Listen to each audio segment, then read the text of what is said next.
Hey, this is Meridith Elliott, Powell, and you know what time it is. It is 9 a.m. Eastern, Saturday morning, and time for another episode of Sales Logic. Hanging out here with my partner, Mark Hunter. Mark, you are in your new studio, in your new home, with your new equipment. It looks good. Dang, I look good, don't I? Yeah. Anyway. Yeah. Okay, for those of you listening, you don't get it, but it's a new look for how I'm doing the show. So, because actually the monitor I had behind me is now the monitor I'm looking at you on. I have a 65-inch monitor. How's that? Nice. So we look pretty big and bold to you this morning. Big and bold. That's right. That's right. So anyway, with that, we should start the show, right? Yeah, we got a big show for you today. I'll start this video and we will get started. Prospect with integrity, we will get customers who have integrity. Integrity is the foundation from which everything is built on. You better understand value. But at the end of the day, sales is a relationship business. It is a people business. It is an emotional business.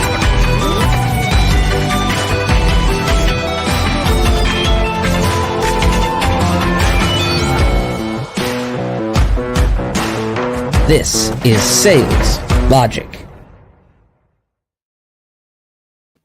This is Sales Logic, the show where we dive into strategies, discuss the steps, everything that you need to know to sell more effectively in today's marketplace. So before Mark jumps in and tells you exactly what we're going to discuss today, I'm going to tell you how the show works. Every week we come to you with a sales topic, something that we're going to dive into to help you even be more effective in the marketplace. But we kick the show off every week with a question from you, the audience. That's right. If you want to be a part of Sales Logic, and we want you to be a part of Sales Logic, just go to saleslogicpodcast.com. Enter your question there. We recommend a book, something you should be reading to keep your skills hot.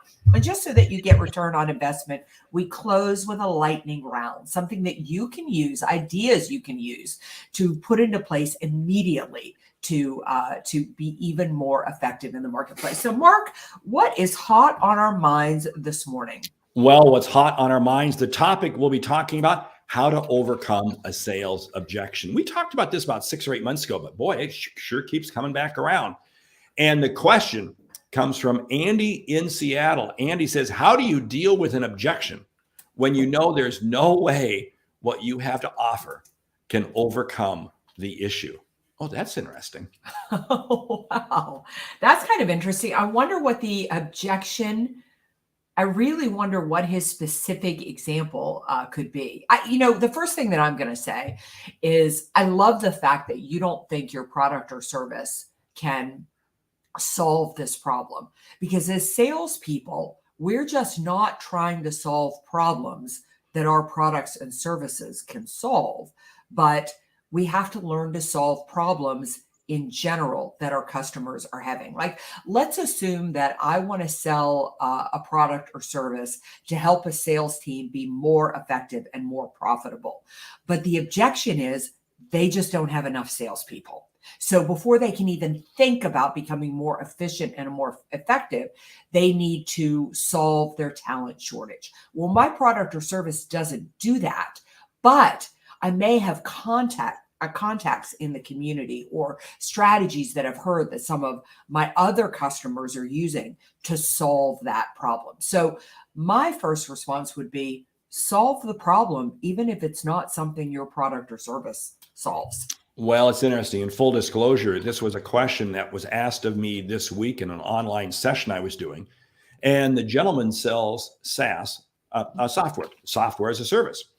And the company he happens to work, the product he happens to represent, is about 3 upgrades away from being able to address the challenge that the customer had today.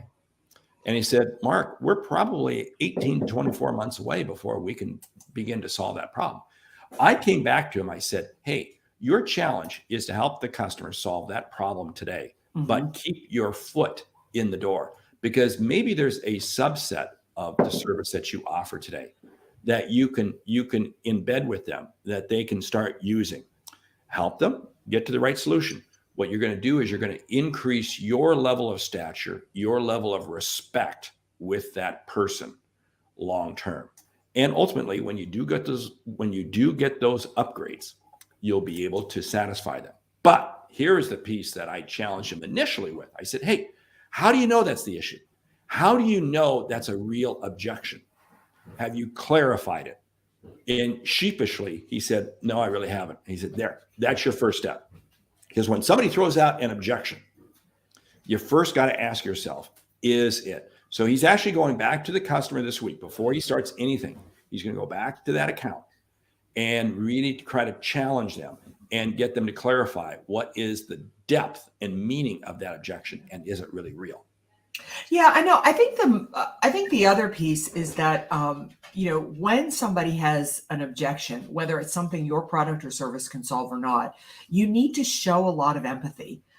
People really want to be heard and they want to be understood. And an objection to them, even though it's not an objection to us, or it's a frivolous objection, like we don't have the money in the budget, and their product or service, your product or service could make them enough money to pay for this 10 times over. Don't overlook how this objection is making them feel, or making them think about buying your product or service. Because if it is an objection to them, it matters to them. You need to empathize with them. Yeah, and you empathize to them by repeating back to them the objection as you heard it. Don't repeat it word for word. I say repeat it back to them as you heard it, and ask them a clarifying question to expand on it. Because now you're giving them the empathy. You heard them. You're listening to them. You want to know more. And just that simple piece in and of itself many times allows the customer to get that objection off of their chest. Yeah. And I think that, Mark made such a great point here too. You have to go deeper into the objection to really understand the objection. I mean, when somebody says we haven't budgeted for that, does that really mean that they just haven't budgeted for that? Or when you dig deeper, does it mean we're afraid that if we spent the money that we won't get the return on investment this year? So you do have to go deeper into that objection. So the other thing I would say is don't shy away and don't be fearful of an objection. What an objection is an invitation for a deeper conversation.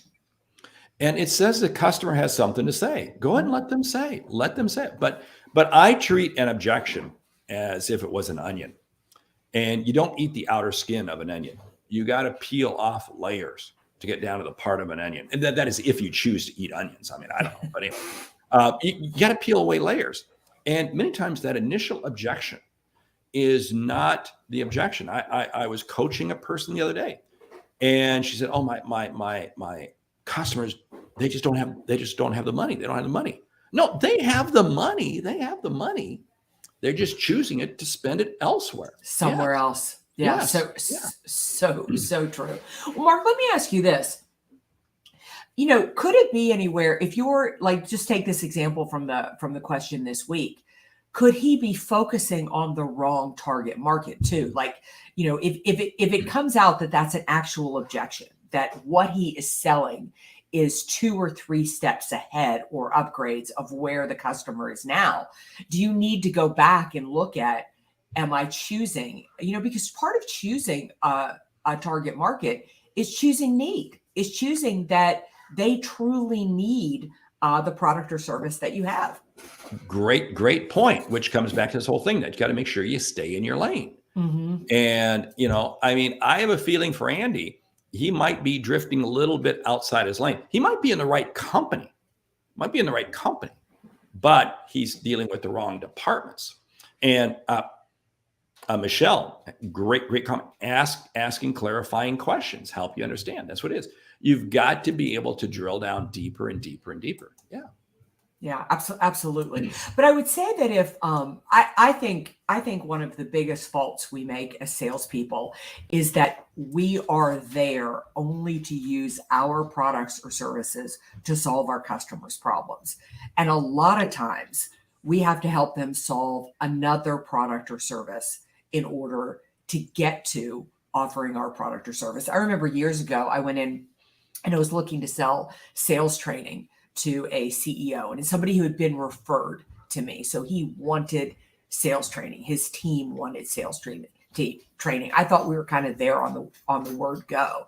But when I walked into the room and we had a meeting in the boardroom, he was obsessed with LinkedIn. The very fact that he'd been on LinkedIn that morning, none of his sales reps really had profiles. He was worried they weren't making many contacts on LinkedIn. Now, I don't do LinkedIn training at all, but I could tell I'm not going to get anywhere with him until I get past this problem that he is obsessed with. So I told him, I said, I have a couple of great colleagues that I work with that really specialize in this area. And I don't know whether you want to do training for LinkedIn or not, but it might be worth a conversation. And as soon as I solved that problem, I easily opened the door for the rest of the conversation. And I think I did that for a couple of reasons. Number one, he felt listened to and he felt heard. Number two, he couldn't focus on anything else until this problem was solved. The third was I felt like I established pretty fast trust and credibility with him because he could tell I was more focused on his problems than I was focused on my own. And you know what? You created a high level of trust with him. Mm-hmm. You created because you were willing to help him with his problems. That's what's so key. Salespeople get themselves into trouble when they think that the only solution they have is what they have in their own bag. No, it's not. Put yourself into the shoes of the customer. Dave Sanderson, hey, great guy. In fact, Dave, thank you for being on my show this week, the Sales Hunter podcast. Great guest. He asked, one question I usually ask is, I understand, but what would it mean if you could? Ooh, I love that. Mm-hmm. You play this imaginary role and you let the customer begin to run. See, that's the other thing. Too many times salespeople, when they get into an objection, they get scared, they panic, and they begin to lock in and get tight. Don't get locked in and tight. Open your thinking, open yourself up bigger. And it's amazing at what challenges or opportunities you'll see that you can help the customer with. Yeah, I think you're making such a great point too, because something we've never talked about on this show, and we probably should talk about on this show, are different customer personalities and what that means in the sales process. But if you have a strong personality, especially if you're dealing with a CEO or somebody who's in the finance department, when they start to object, that's natural, normal conversation for them. They want to challenge. They want to, they want to push you to see if this is the right fit for them. So it's not even anything that's a negative to them. It's a natural conversation. And if your personality doesn't bend that way, you think an objection is that a customer isn't interested, when far too often it can mean you just baited the hook. You just brought them in. So stay with the conversation. Gee, it sounds like you're talking about kids. I mean, man, where they push back. Yeah, they do. Yeah, see, this is the whole thing. If you stop and think about it, sales objections, and let's go ahead and change now. We'll kind of pivot. Let's talk about how do we overcome a sales objection. Accept them for what they are. It means, and this is so elementary, that the customer is engaged with you. There is some level of interest there. And that's fine. I want to create the dialogue. And I'm never going to be able to sell anything until I get you talking, you conversing. And when you share with me what challenges you've got, what issues you've got, then I can begin. Because here's the piece. Go back to something that you said early on. You walked into that office. You were sitting in the boardroom there for sales training, but they wanted LinkedIn. By you helping them with LinkedIn, something you didn't offer, you were able to create a level of trust, and that creates long-term value with that. And there have been situations, I'm sure you've had them and I've had them, where you've been dealing with a customer and there really comes out that it's just not going to be a good fit. It's not going to, you and I both get that all the time with speaking engagements. It's just, for one reason or another, it's just not going to be a good fit. But what do? You help them find somebody else. You refer somebody else into them, and they're happy. They are happy. You know what? To me, that jazzes me. That excites me. I may not have gotten the business, but that's okay. Somebody else did. Yeah, because the worst thing you can do, I could have fudged my way through that and said I did LinkedIn training. I mean, I use LinkedIn, right? I can fumble my way through this, but that's the worst thing you can do too, is try to take the objection and try to mold your product or service to fit the objection when it doesn't. Here's another great example is I love this idea of shifting how we think about an objection, because we think an objection is a negative when far too often the objection really is the positive. It means they are interested. Last year, I had somebody reach out to me, found me online, wanted to hire me for a speaking engagement. I got on a Zoom call with her. She asked me a couple of questions. I asked her a couple of questions, and she said, I'm sold. This is good. Let's do it. I don't need to talk any longer. We didn't even use the 30 minutes for the Zoom. No objection. So I think she's on the line. I think she's great. I think whatever. She emailed me a little bit later and said, I don't think it's a good fit. I think we're going to go another direction. And I never saw it coming. But when I look at that conversation, it was too easy. It was just too easy. And when it's too easy, is somebody really interested? Oh, that is so spot on. Because again, you got to have some dialogue. You got to have some dialogue. We've all had those situations. I mean, where somebody says, oh yeah, I'm ready to buy. And then I don't know if it's buyer's remorse or something, but sets in. And because we were never able to establish a relationship, and this is so key, you've got to have that relationship, because that's the only way you're going to create a transaction of any type that's going to have sustainable value. Hey, I love the comment from Joe. Referring a bad fit for you to someone else sounds good and rarely happens. I'd like to think that it happens more often than we realize. I probably do it once a week with somebody. I send somebody somewhere else. We as a sales community have to do a better job of stepping up and helping the business community. And we help the business community best by not necessarily by serving ourselves first. You have to have an open, and I think top performing salespeople understand this. It's the desperate salesperson who would walk in, if you had walked into that boardroom and you had no other business on the table. Yeah, I can do LinkedIn. Oh, I can do LinkedIn. Right. You would be a puppy dog and you would say, I would do LinkedIn. And you can't. You can't. You have to be broad, not broad. You have to be broad in your understanding of the customer, but selective in what you provide. In fact, that really echoes Bill's comment. You can't be everything to everybody. You're right. You actually increase your value when you don't try to serve everybody. Yeah. Yeah, I agree. I think here's what it comes down to is that we've talked about this on this show so many times, is that the moment you say yes to a prospect, you're saying no to other prospects. And so had I accepted that LinkedIn training, I could have fumbled my way through it. But here's the problem. I would not be as effective as somebody who is an expert in the field, like a Bryn Tillman or somebody like that. And then I slow myself down from serving other customers. I'm also probably not going to get more work from that existing customer. So I want to flip back though to something that we said, because the topic is handling objections. And Mark, I think the foundation of handling objections is to shift your mindset with them, is to begin by seeing an objection not as resistance, but on the first step of engaging the customer. Yeah. And how do you go about doing that? For me, the first thing I say is, those are great questions. Let's kind of talk about that and let's dig deeper into that. I also say a lot that, that's a good question, because a lot of people in your position, a lot of customers and prospects that I work with have the same questions and challenges that you do too. So I guess that I would say I validate the objection.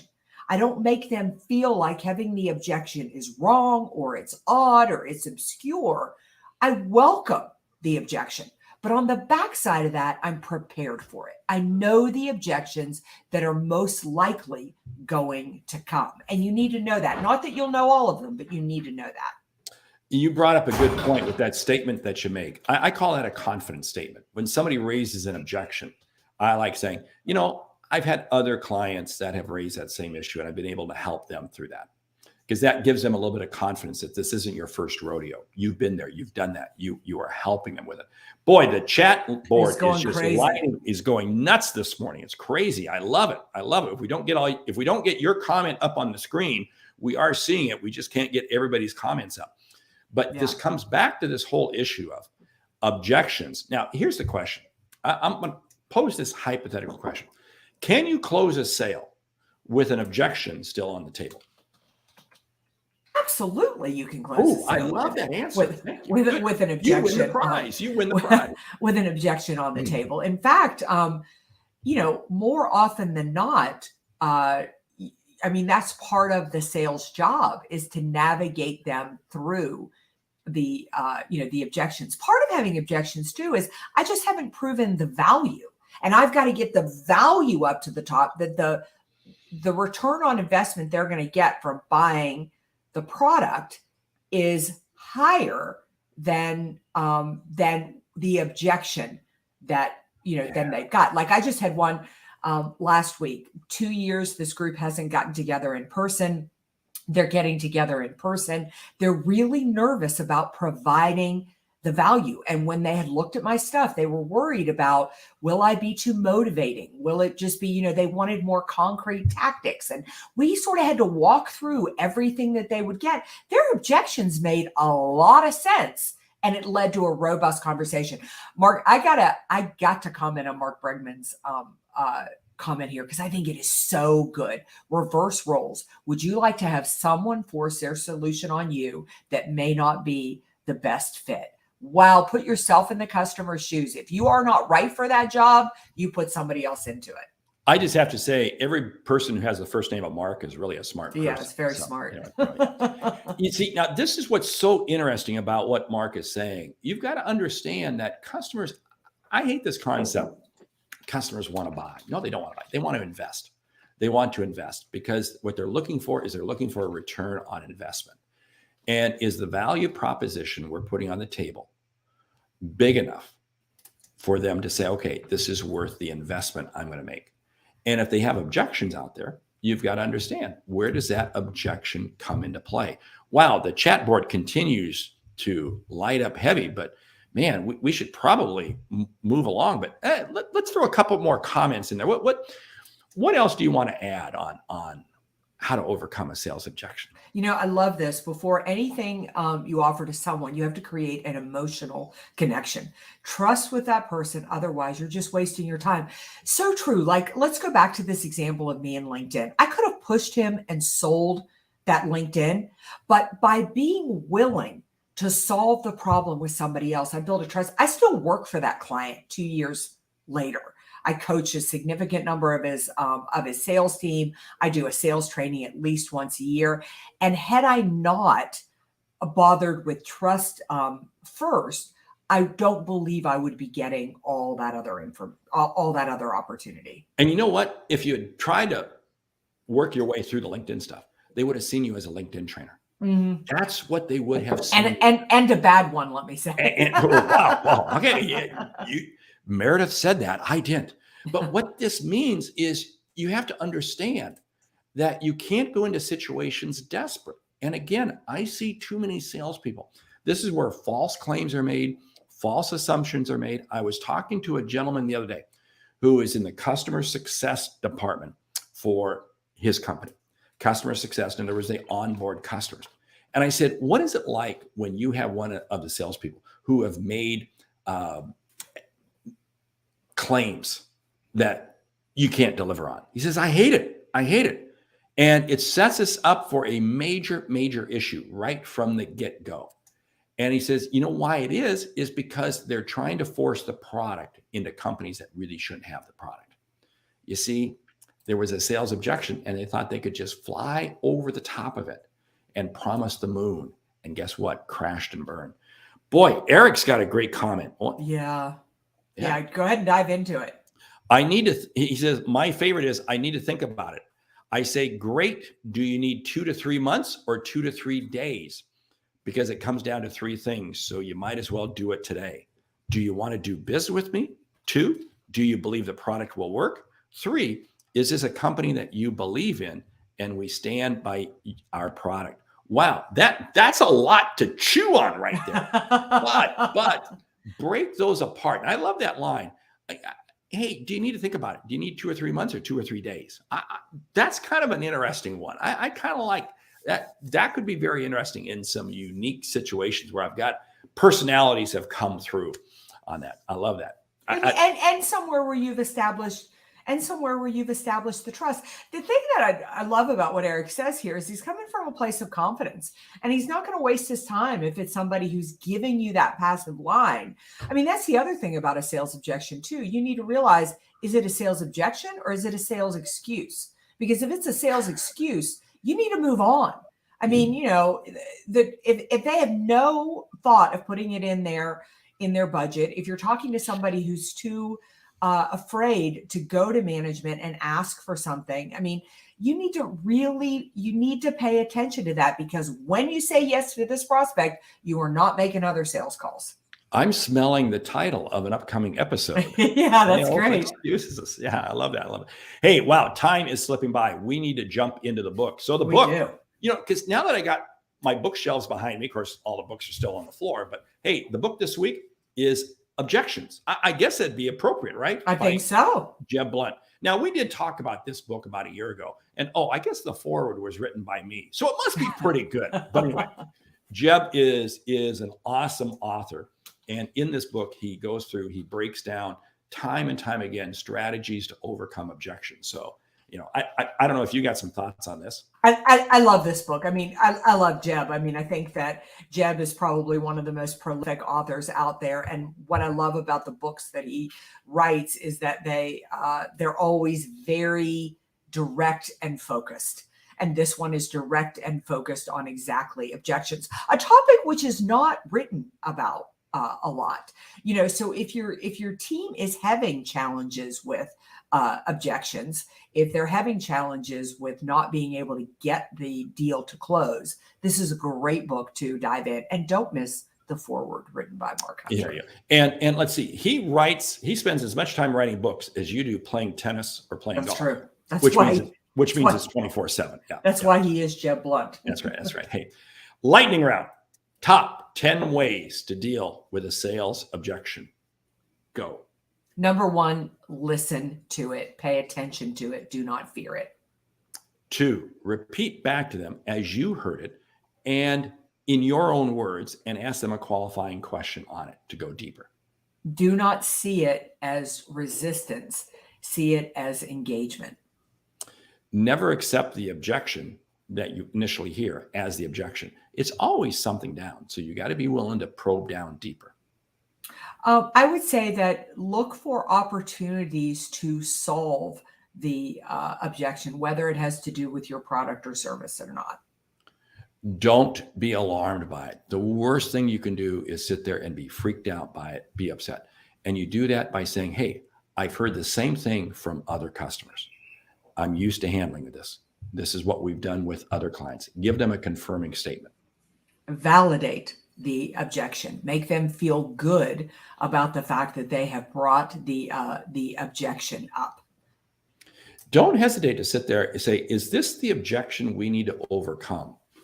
And when we do overcome it, we can have a sale. In other words, tie responding to the objection into closing the sale. If you can't solve the objection, if you don't know the answer to it, don't be afraid to say, that's a great question and a great challenge. I'm going to go back and I'm going to do some research and I would like to talk again. Oh, you stole that one from me. Don't bluff your way through it. Yeah. That is so, you're going to get caught. You're going to get caught. Go ahead. No, it's okay. No, it's your turn. Okay. My turn. Who knows what we're doing here? Don't sit there and try to blow smoke and come up with some sort of false answer that's going to wind up creating false expectations just to help you get the sale, but just to have an unhappy customer down the road. Once you share one more, and then we'll go ahead and close it down. Yeah, I would say that know the difference between a sales excuse and a sales objection. Take sales objections very seriously. Take sales excuses as the opportunity to move on to the next prospect. Yeah, because if you're not getting objections, you're either giving away your product for free or something is totally wrong. So anyway, hey, if you like what you hear, subscribe, rate, and review the show on your favorite podcast app. If something we've said here today on Sales Logic Podcast has earned you a single dollar, consider telling a friend about our show. It's how we grow to help you grow. I'm Mark Hunter. I'm Meridith Elliott Powell. Remember, when you sell with confidence and integrity, uncertainty suddenly becomes your competitive advantage. and the sale becomes logical. And we have had tons of comments here today. This is It's been Mark, I love our audience, and I just told Eric that everyone who gets involved here is a special guest on our show. We really like to try to get everybody on the show, everybody engaged and involved. So join us right back here next week, 9 a.m. Eastern. Remember, if you have a question, something you want us to talk about, something you want us to feature right here on Sales Logic, reach out to saleslogicpodcast.com. Until next week, I hope you close a lot of deals, you open a lot of doors, and you get a lot of referrals. We'll see you next week.